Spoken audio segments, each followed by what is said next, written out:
It's my great privilege this morning to introduce you to Dr. Freeman Hrabowski, President of the University of Maryland, Baltimore County, UMBC. UMBC has been recognized as a model for academic innovation and inclusive excellence by such publications as U.S. News and World Report, which for the last 5 years has ranked UMBC the #1 up-and-coming university in the nation. Dr. Hrabowski is a consultant on science and math education to national agencies, universities, and school systems, and was recently named by President Obama to chair the newly created President's Advisory Commission on Educational Excellence for African Americans. He also chaired the National Academy's committee that produced the recent report, Expanding Underrepresented Minority Participation, America's Science and Technology Talent at a Crossroads. Named one of the 100 most influential people in the world by Time magazine, as well as America's Best Leader by U.S. News and World Report. Dr. Hrabowski has also received TIAA-CREF's Theodore Hesburgh Award, as well as the Carnegie Corporation's Academic Leadership Award. Please join me in welcoming Dr. Freeman Hrabowski to the stage. Thank you, sir. Very much, Patrick. Good morning. How many of you are morning people? You are definitely not my students. Let me start that way. I've got a colleague here. I saw Steve Jones on the plane yesterday. Is he in the room? Hey, Steve. Steve is from the library, head of technology, and so he can tell you if I'm lying today. Everything I say, he would know whether it's the truth or not. So after this, you can go up to Steve and ask him if I'm telling the truth. I start with poetry. William Carlos Williams once said that it's difficult to find news in poetry, and yet men die miserably every day because of a lack of what's found there. And you'll not be turning the lights down today. We'll not look at screens. I have this idea, coming from a university that's at least half science and technology, that we have gone to the extreme when talking about presentations, that audiences are accustomed to lights going down, to looking at screens. And the presenters just talk as the people look at the screens. And so whether you're going to sleep or not, the presentations just continue on, which is exactly what happens in classrooms every day as students are more and more bored all the time, as you know. And so my response to that, as I say to my colleagues, is I want to look into the faces of the people with whom I'm talking. I want to interact with them in such a way that we become connected.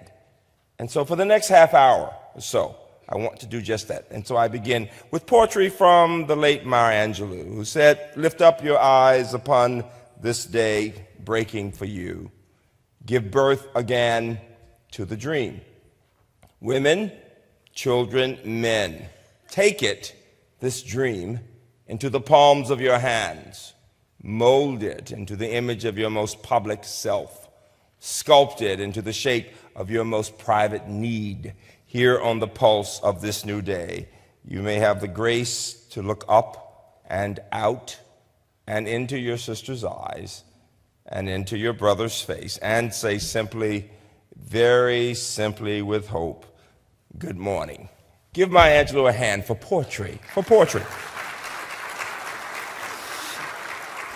I am coming from a university that has about 14,000 students, half of whom are in science and engineering, undergrad through PhDs. We pride ourselves on being academically innovative, and I suppose that means we're constantly asking the question, what does it mean to be innovative? What does it mean to be on the leading edge? We realize that success is never final. We're constantly thinking about the question, what next? And most important, we know that we can be much better. So we were there years and years ago when focusing on advancing networking, and then when thinking about being an early adapter of wireless deployment, and then data analytics, and now learning analytics. And most important, campuses are visiting us regularly, looking at the use of technology and redesigning teaching and learning.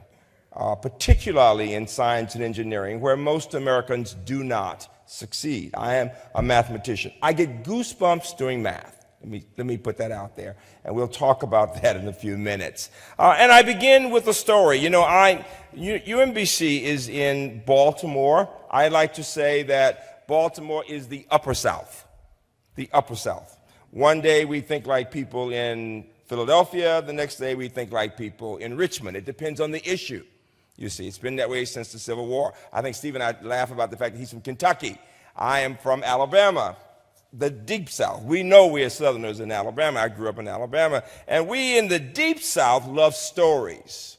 One of the points you know about data and about technology these days is that more and more we are appreciating the fact that there's so much data all around us that what gives the data context will be a story.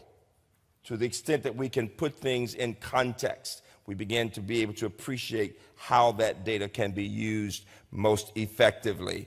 Very few Americans understand that this past 50 years or so really does represent a kind of experiment in our country.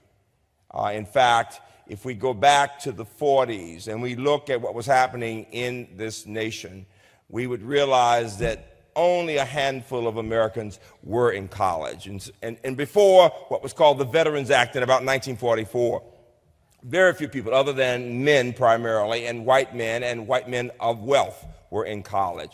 What group do you think was most against the Veterans Act in the 40s? What group do you think fought it very actively?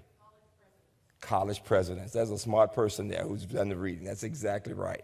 College presidents, beginning with the most prestigious of all, the presidents of Harvard, University of Chicago. They said that if you allow veterans into our institutions, the institutions will become academic hobo jungles. And almost we were at a point of not allowing them in. Fortunately, those veterans were able to go to college, and within a matter of a couple of years, over 2 million had gone, and they were doing well. And all of a sudden, America realized regular people, it was still mainly men, mainly white, but still regular working class people were going to college and doing well. And families began to see that regular people could go to college. So when the 60s came and we had the Civil Rights Act and the Higher Education Act in 65, and all of a sudden more financial aid for people, you began to see more people going to college. Well, I had the really great fortune of growing up as a little kid of color in Birmingham at a time that I could march in the civil rights period and could go to church and listen to Dr. King talk when he said, well, if the children participate in this march, all of America will understand that even our babies know the difference between right and wrong. And I wanted to see what it was like to be in a really good school. I wanted to stop getting the hand-me-down books from white kids. I wanted to see what it would mean if I could work hard, and not just work hard, but see if I was in a school where there were many resources. And so I did spend a terrible week in jail. I did see what happened with the March on Washington. I saw the Civil Rights Act, and some of you saw that. And amazingly, all of a sudden, Higher Education Act, more people started going to college. I'll never forget talking about this in Georgia, and the head of the Georgia Association of School Boards at the time, one of the heads there, CEO of a company, said, I'd like to say something to the group. And he said this. He said, you see me as a CEO of a company, the head of one of the school boards, and you assume I come from wealth. He said, nothing could be further from the case. He said, people ask the question, does higher education make a difference? He said, let me tell you the difference it makes. He said, my mother was a sharecropper because my father had died. And we thought we'd always be sharecroppers. But my mother saw the little Negro children going to college because of the Civil Rights Act, because of the Higher Education Act, because of financial aid. And she said, I want my children to go to college. And we did. And because we went to college, we pulled our mother out of that poverty. And we moved to the middle class. And then I moved up in this, and now I'm CEO, and we are wealthy. We are a wealthy white family. He said, so it's not just women, it's not just Negroes, blacks, who actually profited from the Civil Rights Act. He said all of America profited from the Civil Rights Act because higher education transforms lives. Give higher education and the Civil Rights Act a big round of applause for changing America, please. Very important. Very important. Now let me ask this question. How many of you in this room are the first in your family, are the first generation to go to college? Raise your hands. Look around the room. It's a wonderful story. It's a story we need to all tell. It's a story that you as technology experts need to tell. Why? Because my point to you today is that you are thought leaders. You are educators and you are thought leaders. That I would say to you, you do not want people to pigeonhole you into being simply technology people. You are leaders, thought leaders, and educators who happen to be experts in technology. When I'm talking to Jack Seuss, our expert, or any of my experts in technology, I think of them, first of all, as educators, as my advisors, and quite frankly, as people who can give me broad thinking and bring into that thinking the advantage of having a great deal of expertise in technology. And the reason I think it's important to give that context, that kind of story, is that we do find that people will question the value of what we do. I would argue that the work that we do in higher education is noble work. Where would we be, any of us sitting in here today, if we hadn't been fortunate enough, blessed enough to get the education we've received? And so as I talk today about technology, I want you to think about that 50-year experiment since the 60s. And keep in mind, 2/3 of Americans were not born when we talk about that period. And so most can only talk about what they've read in a history book. Now, let me ask this question to you.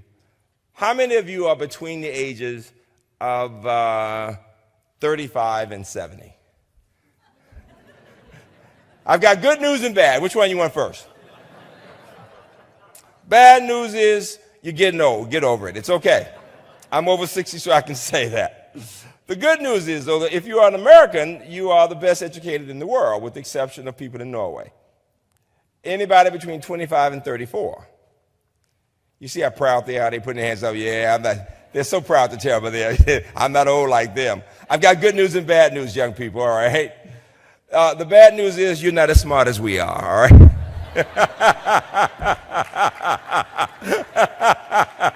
Unfortunately, you are down to number 12, all right, if you're an American, all right? And other countries have moved ahead of you. The good news for you, though, is that we are jealous as hell. We wish we were your age, okay? And it's not that Americans aren't still going to college at the same rates or whatever, graduating at the same rates. It's that other countries are moving ahead because they're going to college and they are graduating. And that's where our challenge is, and that's where the technology becomes very, very important. So I want you to think, if you will, about, and I'm going to get just to that point, about outcomes and what we can do to make such a difference. If you've looked at the most recent IT issues from EDUCAUSE, you know that they talk about, without surprise, about improving student outcomes, about establishing a partnership between IT leadership and institutional leadership, about the notion of assisting faculty with instructional integration and of information technology, about developing the IT staffing and organizational model in such a way that we change the IT environment and facilitate openness and agility, about using analytics to drive critical institutional outcomes, about changing the IT funding models, about addressing access, demand, and the wireless and device explosion, about sourcing technologies and services, determining the role of online learning, implementing risk management and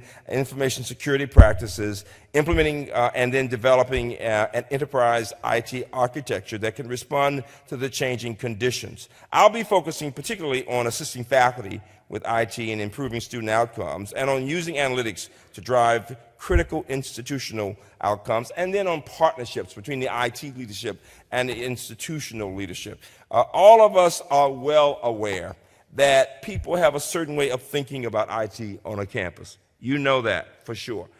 What most people don't realize is that when we think about innovation in our country, the notion of STEM is far more important than even the rhetoric that we use would suggest. Norm Augustine, who's on the board of the University System of Maryland, has stated that most of the studies that we see today will tell us that between 50 and 85% of the growth in the GDP is associated with advancements in science and technology infrastructure in a society, between 50 and 85%. And every 1% increase in the GDP corresponds to about another 1 million jobs. So the more we see the science and tech infrastructure building, the more jobs we have. My campus has over 100 companies on campus, started by our faculty, our students, some Hopkins faculty, in biotech and IT. In fact, thousands of jobs of people. And the more we build that science and tech infrastructure, the more companies we have, the more people get jobs, and the more it builds the richness of that Baltimore-Washington corridor. The fact is that we have far too few people in our institutions who are actually doing well in science and engineering. In fact, the study that I chaired for the National Academy of Sciences showed that only about 6% of Americans at age 25 have degrees in science and engineering, compared to about 11% in Europe.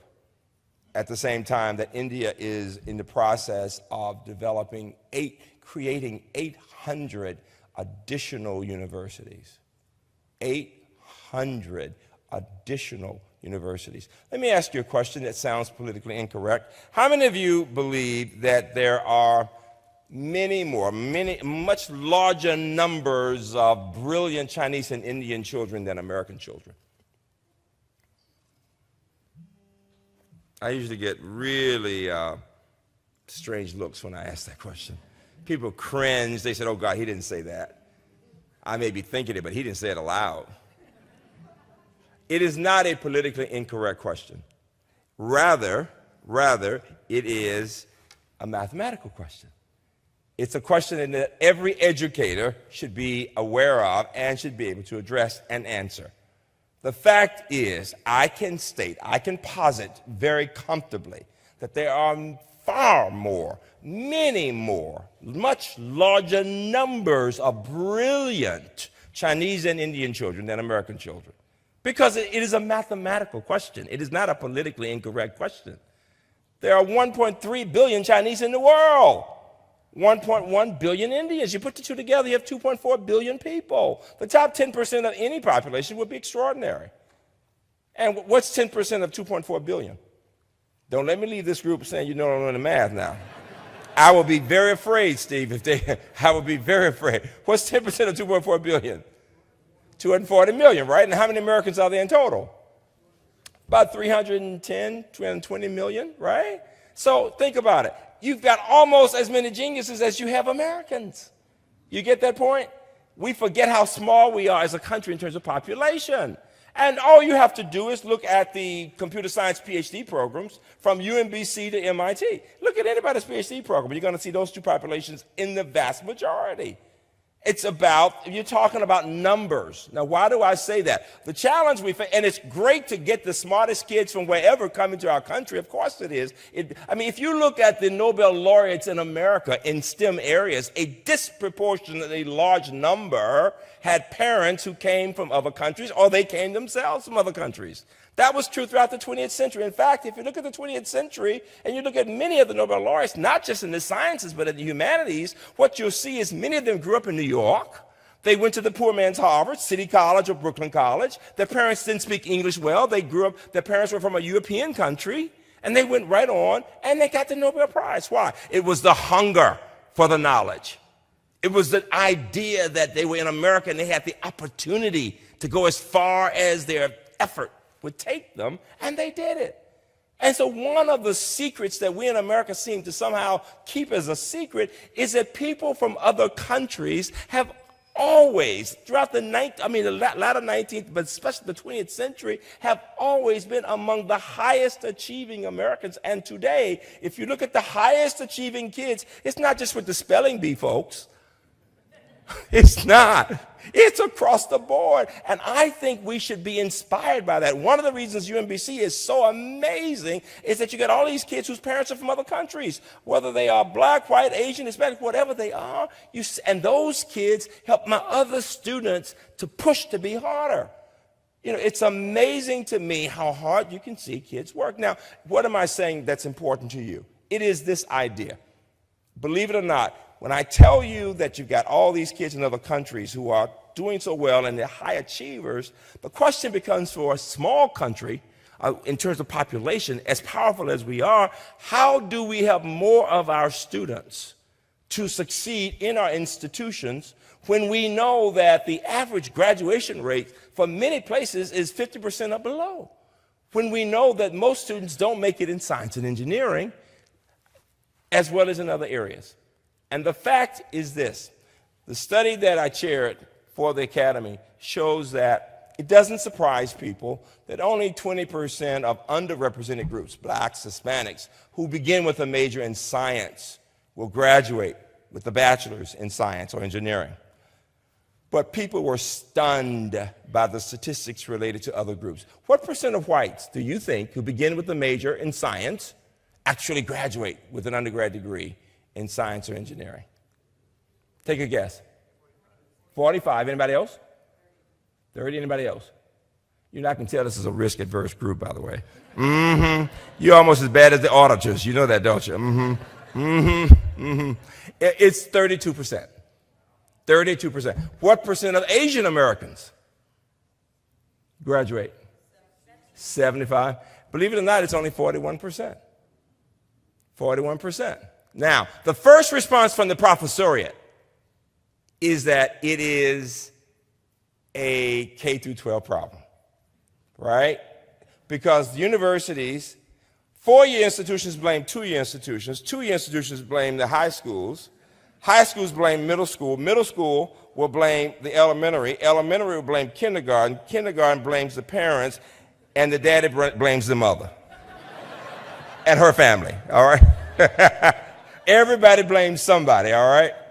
The fact is that even among high-achieving kids, let me give you a statistic that really will shock you.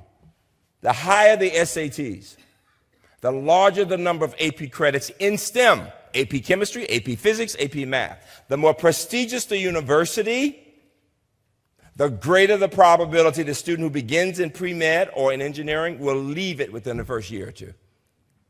Let me say it again. If you've had a kid or you've known somebody who goes off to be a doctor or an engineer, and everybody brags at them going to the most prestigious of places in New England or out in California, and they come back, they start off being a doctor, they become great lawyers all the time.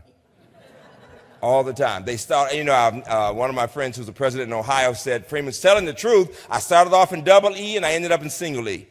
I went from electrical engineering to English. It happens all the time. And nobody comes back and says, I bummed out of chemistry, I bummed out of whatever. They just come back saying, I love something else. And we know that, as a mathematician, I can tell you this, we in STEM are not exactly what you call warm and fuzzy types. We know that. People in the humanities tend to be a bit more caring and warm in their approach, don't we? We know this, right? How many of you in this room know somebody who started off in science engineering and changed their majors? Raise your hands. Come on. In fact, we call the first year of science weed out courses. If you think about it, if you go and you go back to your campus, ask the dean of science or the chair of chemistry, how many seats are you planning for in the second year compared to the number in the first year? And what you'll see is we even expect about 1/3 to make it to the next year. And there's the question we have to ask. How do we go about changing that? And that's where we talk about, on my campus, something called course redesign. We have decided some years ago, more than 10 years ago, to rethink the work itself. And that's the idea of academic innovation. Does it have to be that way? When all the way back to my childhood, when somebody said to us that we participated in a civil rights movement and everything, and we got involved, that the world of tomorrow did not have to be the same as the world of today, it really was innovation for our society. When even with the Veterans Act, when people said these veterans who defended their country had the right to get the kind of education that would allow them to get better jobs, that meant that the world of that next day could be better than the world of that day. It was innovation. And what I'm suggesting to you is that when we say today that whether talking about students from low-income backgrounds or a lot of kids in general who start off in science, that right now the name of the game is that most kids who make it, who start off in science, don't make it. That we should be saying that the world of today doesn't have to remain the same, that it could be different tomorrow if we rethink the way we do business. Give me a hand for the idea of innovation and changing the way we do business. Give me a hand for changing the way we do business. And that is the idea that I want you to think about. And that's what's made the difference on our campus. That we started this, we looked at the least well-prepared kids and kids of color to see what we could do. And what we found was that what we could start with was the idea of building community among students. We started with the idea of how do you get to know students? How do you get to understand what they do well, what they don't do well? How do you determine how far down in skills level they can be and have a reasonable chance of helping them succeed? What does it take? Not just in terms of test scores and grades, but their attitude, for example. We found, and mine is an honors campus, so these are kids who are well prepared, but when you talk about kids from one type of school versus students who come from another country, there's such a wide range in their backgrounds that you've got to think through how do you pull them together. Well, in my other experiences on other kinds of campuses, what I found was this. If you're talking about a returning woman, a returning mother, who might not be able to read well, when you check out her attitude and you see that she's back to make sure her kids can get a good education, so she's determined to do whatever she has to do to make sure that her kids will be okay, there's a level of motivation that means she's going to be much better off, much more likely to succeed if given the support than a 17-year-old kid who's just there because his mom makes him come. And so understanding the motivation of students, listening to the voices of those different types of students, different kinds of backgrounds, using the technology on the one hand, using the personal touch on the other hand, can give any institution a chance to become even more adept in managing the environment, in creating a climate that can make a big difference. And so from my perspective, when I think about innovation, I think about ways of connecting students and faculty and staff in such a way that we can build the retention. So we've got all kinds of efforts going on right now that involve course redesign, that involve grants from the Gates Foundation to the National Science Foundation. Amazingly, when thinking about articulation between 2-year and 4-year institutions. How many people are here from community colleges? Let me see your hands. Let me give you an example. People talk about sharing syllabi. Well, I would argue that sharing syllabi between 2- and 4-year institutions is the tip of the iceberg. That if you really want to talk as a mathematician about the relationship between Cal 2 and Cal 3, between a student, how a student does in the first 2 semesters, through the first 2 years, rather, of calculus versus what happens after that, it's more than just seeing what faculty do according to a syllabus in the different classes. It has to do with building relationships among professors on different campuses. It has to do with understanding how much material can be covered in different classes based on a lot of circumstances.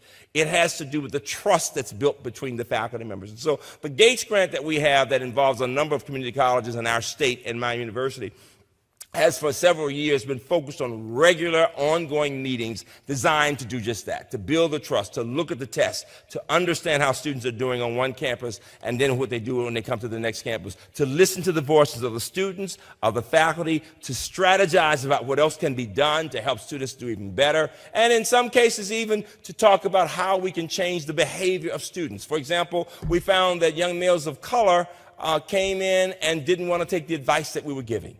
And in strategizing, we found that if we pulled together some young men who were older, who had come in and not taken advice and not done well, and had a focus group based on, first of all, mining the data, looking at who had not done well, who had done well, pull those students together, that group could become a group that had a lot of strength, and that they could become the advisors to younger guys. Because the one thing you hear from guys of all races so often when they come in is, I got this. When you try to advise them about what course to course, and they don't want to listen to you, they're so arrogant, they just say, I got this.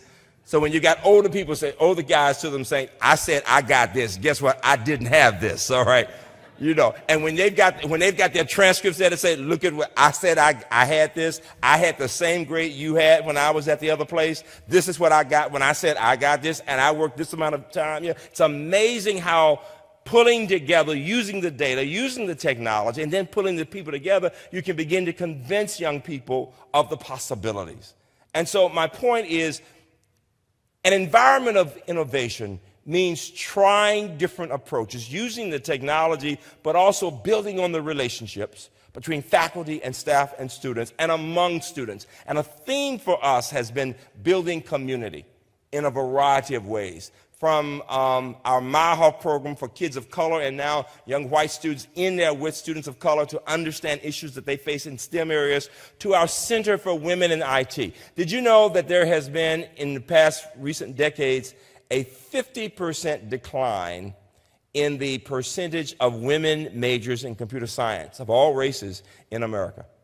We have gone from 36% of all of the computer science majors in America down to 18%. And somehow America has not said this is unacceptable. And so we have developed this Center for Women in IT, and the students who get scholarships to be a part of the center are called CWIT scholars, CWIT. And 80% are women, but 20% are men. Why? Because we want young men who also understand these issues.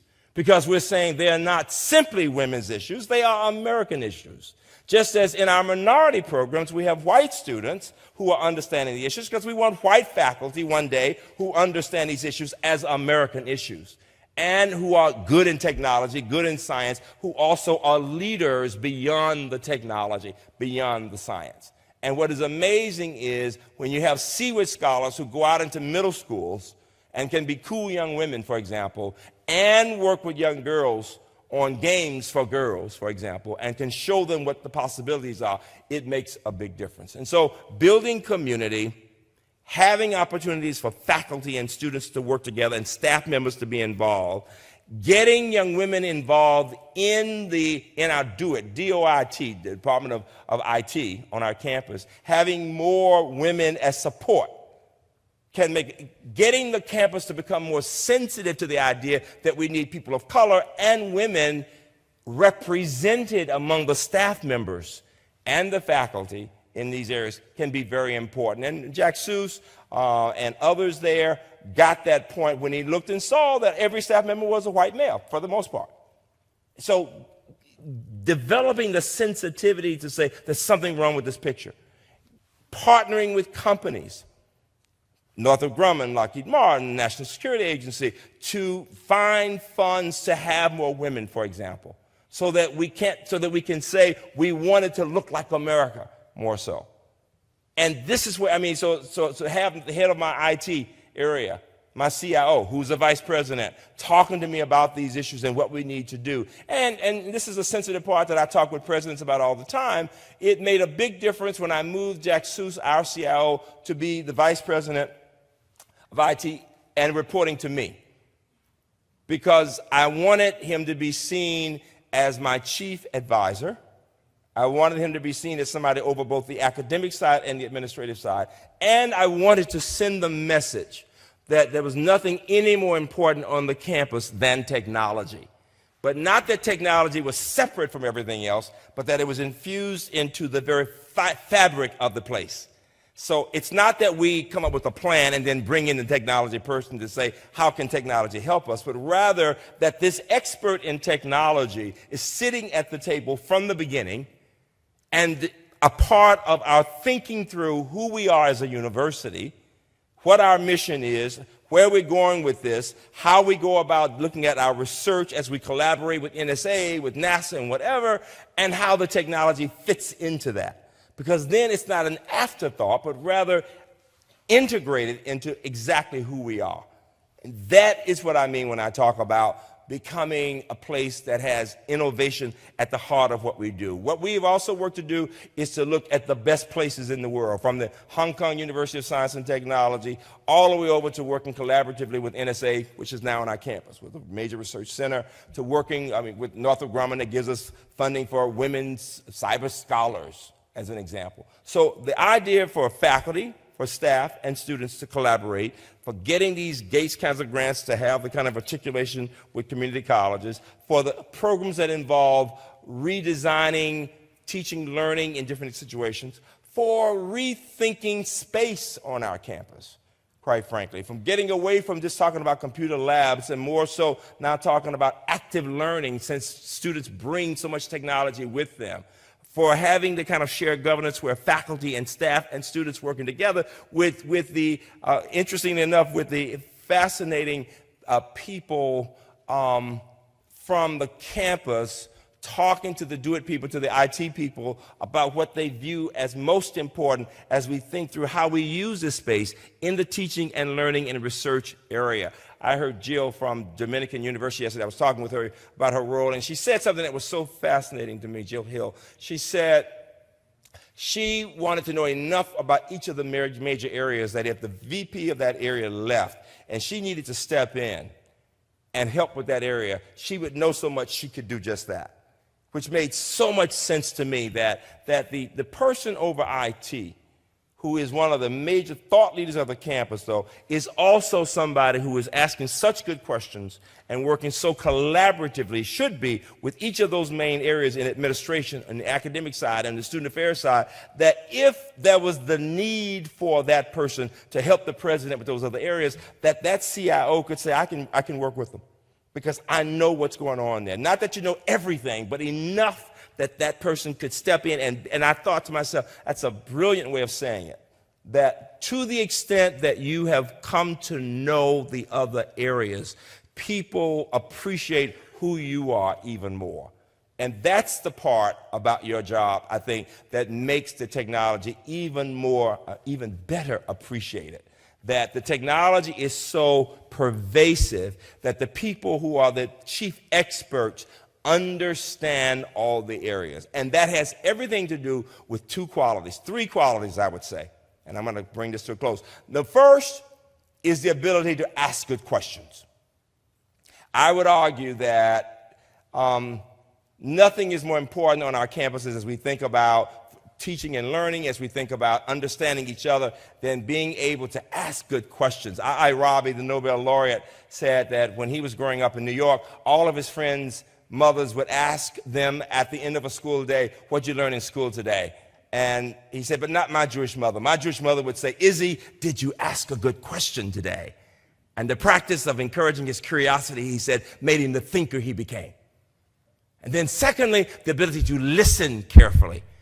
Most of us spend most of our time listening just enough so we can get ready to make our point, as opposed to trying to understand not just what the person says, but what the person doesn't say, the body language and what the person is really trying to get across and not saying. And then third, the ability to communicate, the ability to say things in a way that will not intimidate people who are not comfortable with technology. I would argue with you, I would say to you that you have the ability to help your campuses use the technology to transform your institution as your institutions transform the lives of your students. You know, I started with a story and I end with a story. My mother had grown up as a poor little girl in a little country town in Alabama, and had learned to read as a result of working in a wealthy home as a child.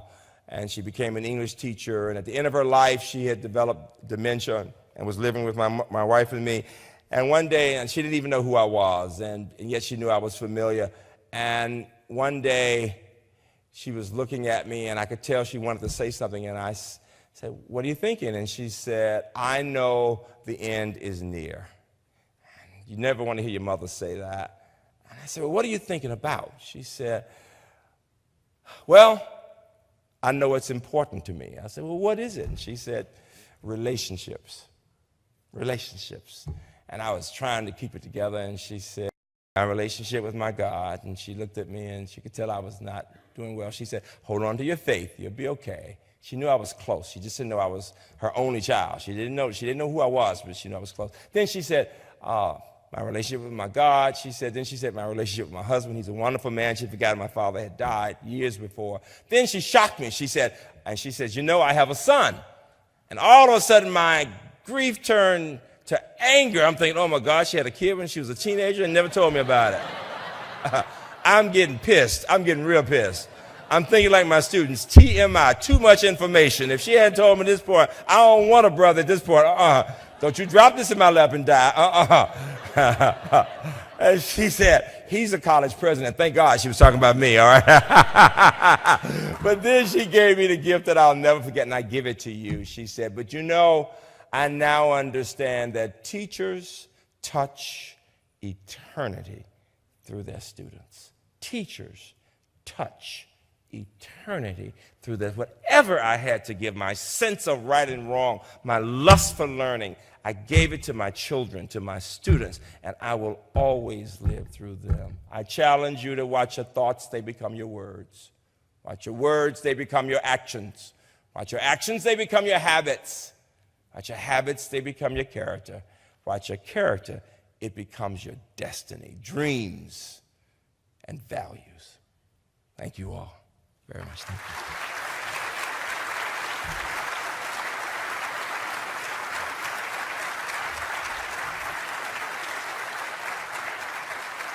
Take some questions.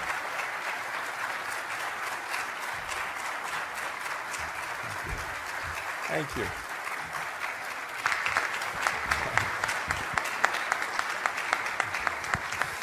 Take some questions, please. Questions from anybody.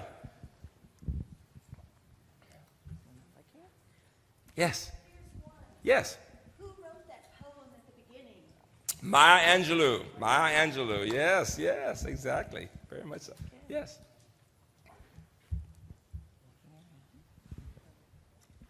Oh, you're right. Sorry.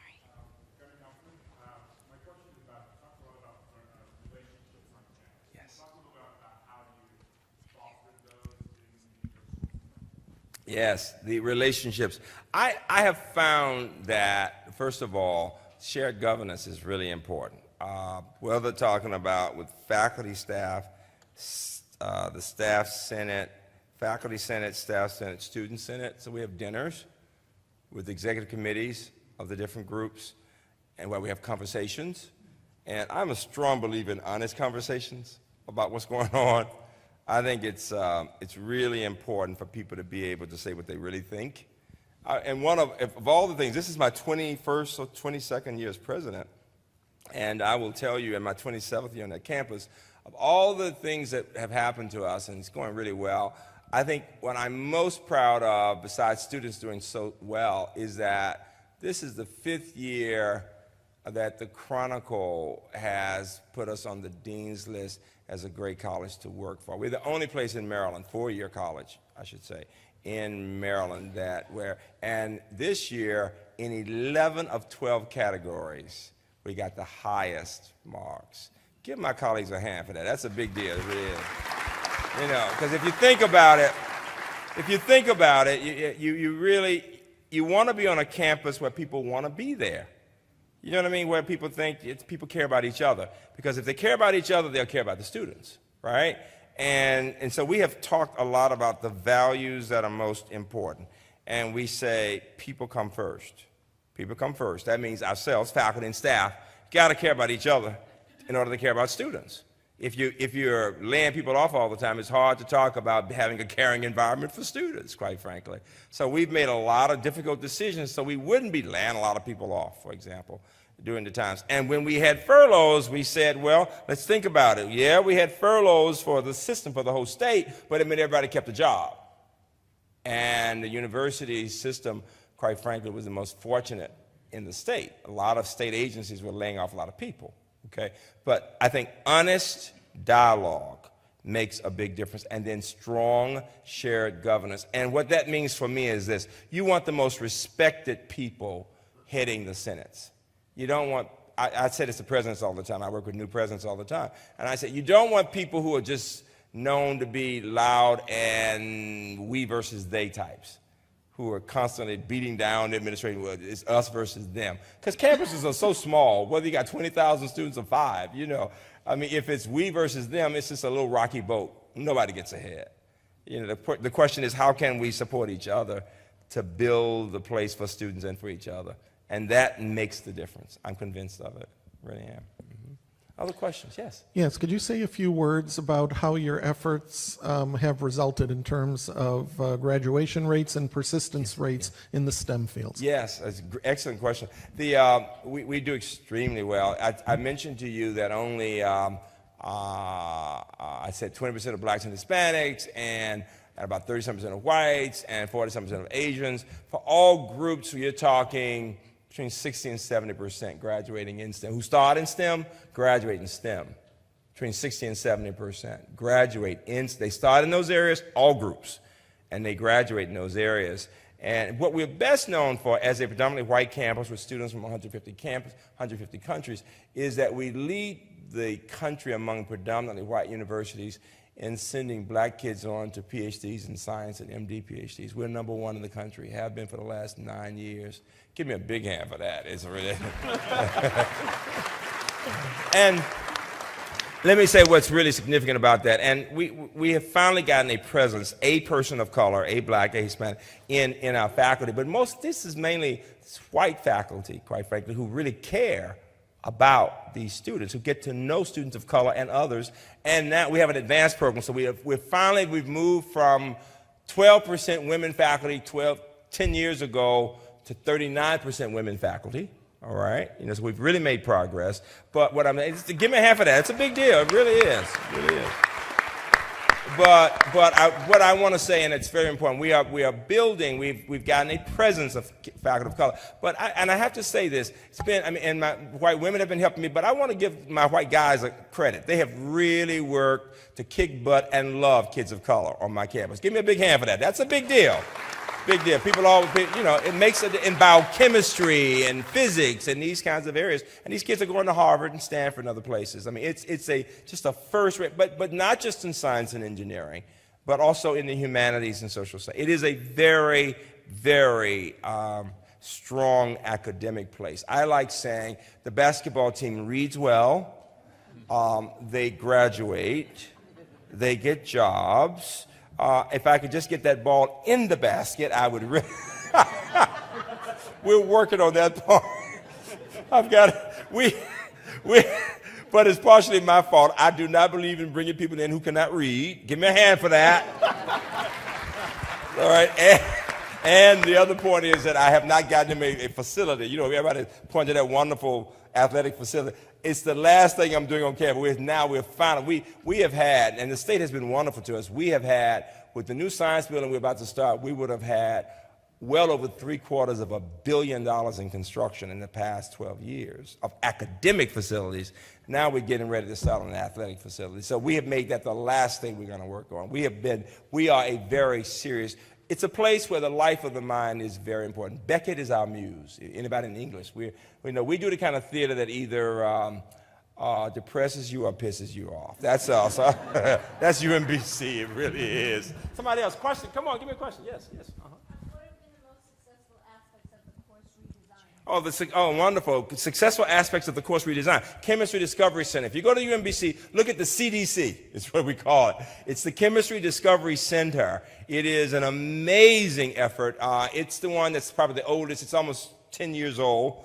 It focuses on the first year and now first and second year chemistry. And even though students, large numbers of the top quarter would have had 4s and 5s on AP chemistry, but they still were getting Cs.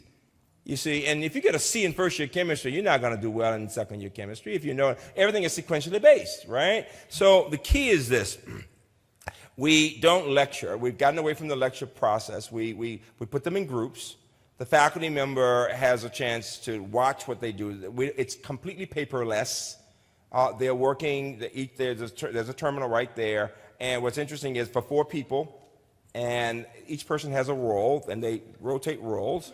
And you've got a project manager, you've got an analyst, you've got a scribe, and 4 roles there, and they rotate these roles, and we don't give them the theories. They have to discover the theories, and we give them examples out of the biotech companies on campus. And they can't choose their groups. They're randomly assigned. And they can also use the Blackboard system to look at, in real time, their performance in relationship to others, in relationship to how much effort they put in the group and individually, We have, in real time, okay, using the course management system, they get very upset because students tend to feel it's very unfair that it looks like people who put in more effort have higher grades. You will not believe how often somebody would say, it's not fair, Doc. I'm working harder than I've ever worked. It's not fair. I said, what do you mean it's not fair? Well, just because she put in 3 more hours than I did this week, I worked hard too. You know, and she got an A and I got a C. I don't get that. I mean, you'd be surprised. Do you hear yourself? Wait a minute. It's amazing. It really is. But just being able to see that in real time, and it's amazing what people will believe just based on what they're accustomed to. All right. But the point is, we have seen a 50% increase in students who get at least a B in that course as a result of that. And so people who did not at first, for example, believe that, because the first reaction was, well, that's because the course is not as rigorous. We had it evaluated by the American Chemical Society. It turns out it's more rigorous than the other way. So now we've gone to the next level. We've done the same thing, though, not only in the chemistry, but in other STEM areas, but also in areas like psychology. We've now moved to areas like English, writing. We no longer do the lecturing in a writing course. We now use the technology in looking at how students can critique each other's writing. While the faculty member works individually with people, they have groups to critique the writing using the technology. And we have a lot of effort focused on both competitive grants that they can get when people can go across disciplines using technology, and in connecting disciplines. We've got big grants from Howard Hughes Medical Institutions. HHMI is now funding a big replication effort with Penn State and Chapel Hill based on one of our big programs on campus. And so there are many of these efforts, and we spend a lot of time on the analytics of all that. I should also tell you a lot of time on analytics involving the recruitment and retention effort itself in selecting the class. I'll give you one more major example involving analytics that you'll appreciate. I had been on a corporate board that realized that it had been just spreading evenly 15 years ago its resources to bring in customers. And everything was very positive, except when they looked at it, they realized that a major proportion of their profits came from a much smaller proportion of the customers. And it gave me the idea that we had not looked to see which schools were the most important to us in the number of people we were actually admitting, in the percentage. We came back, we did the analytics, and we ended up deciding that we needed to redistribute the use of our recruitment resources based on what we saw in terms of schools and cities and states and those kinds of things. And so we use the analytics now in making those decisions about how we invest our resources, and it's much more effective in the actual results, just as an example. And even in looking at specificity about race and gender and major and those kinds of things. One more question. Hi, this is sort of a broad question, Yes. and it's a two-parter, so Yes. bear with me. Sure. There's a lot of focus recently on whether or not a campus or college is successful. Yes. And you have a lot of new metrics kind of coming out saying, well, what's most important is your graduation rate, or what's most important is how many students you can put in jobs post-graduation.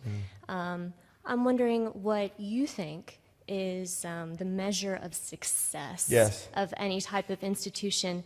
And I'm also very intrigued by your idea of using data to tell a story. Yes. And, publications like U.S. News and World Report use very sort of sterile statistics. Yes, And I'm yes. wondering if you believe that institutions should try and push telling a story through their data rather than just raw statistics. Yes. It's a great question. I do think that we need to be telling our stories using the data. And I do think that the graduation rate definition for many institutions is not appropriate, simply because large numbers of the students graduating from a lot of institutions of different types will not be people who started as first-time, full-time freshmen and graduated in 5 years. So if you're at that kind of institution, the question is, how should that be captured If you're talking about returning students who started 15 years ago, came back and whatever, we're not capturing that information. And universities and college, 2-year institutions and 4-year institutions have not been aggressive in capturing the stories of all the people who came back. There are actually 50 million Americans who started institutions and never finished programs. And I think it's a great opportunity, and those are success stories, those are potential success stories waiting to happen. Those adults need to know that there are large numbers of adults who are coming back and doing well and getting opportunities to get jobs. I do think that success should involve everything from getting beyond the traditional 5-year kind of program, looking at who is making it, all right, telling the story of what that person had to do to make it. I tell those stories at graduation, for example. I want people to know when they've gone through illness, when they've had other people going at the same time to graduate, when they stopped out, what they did, and when they came back, because people need to know it's not a linear process. All right? And then I want to talk about what happens when they do graduate and where they go. I think that's another part of the success story. It takes all of that to make a big difference. It really does. All right, I want you all to learn this little quote with me. It's an anonymous quote. It says, repeat after me, thoughts, words, actions, habits, character, destiny. All right, and one more time now because I'm going to test you on it after this. So here we go. Here we go. Thoughts, words, actions, habits, character, destiny. All right, here we go. Let me see if you know it. Watch your thoughts, they become your.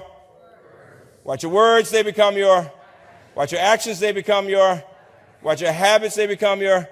Watch your character, it becomes your. Thank you all very much.